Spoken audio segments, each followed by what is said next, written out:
শাদাব আকবর চৌধুরী এবং ব্যারিস্টার রুমিন ফারহানা আছেন সাবেক সংসদ সদস্য। আপনাদের দুজনের কাছে প্রশ্ন, আপনাদের পানি লাগবে কিনা?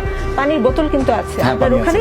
পানি লাগবে? পানি আছে, হ্যাঁ, এরকম একটা বোতল আছে। মুগ্ধ আমাদের জন্য অনেকগুলো পানির বোতল রেখে গিয়েছে, সেই পানি এখানেও আছে। অগস্ট মাস আমাদের শোকের মাস।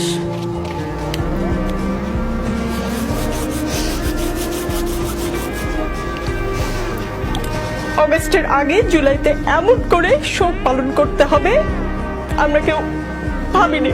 কিছুক্ষণ আগে আপনাকে একটা ঘটনার কথা বললাম, আপনি শুনেছেন। আমি আশা করি মাননীয় প্রধানমন্ত্রীকে আপনি এই ঘটনা বলবেন, কি হয়েছে একজন শিক্ষার্থীর সঙ্গে। প্লিজ দর্শক কেউ ভাববেন না যে আমি প্ল্যান করে এসেছি, আমি কোনো ভিউ বানানোর জন্য কান্নাকাটি করছি। প্লিজ কেউ ভাববেন না, আমি একজন অ্যাঙ্কর। আমার আসলে ইমোশনাল হওয়ার কথা না, আমি মূল অনুষ্ঠানে যাচ্ছি। আজ বারবার বঙ্গবন্ধুর কথা মনে পড়ছে। বঙ্গবন্ধু বলেছিলেন, আর যদি একটা গুলি চলে, আর যদি আমার লোকের উপর হত্যা করা হয়, তিনি হুঙ্কার দিয়েছিলেন পাকিস্তানি স্বৈরশাসককে। আজ বঙ্গবন্ধু থাকলে এই অবস্থা হতো?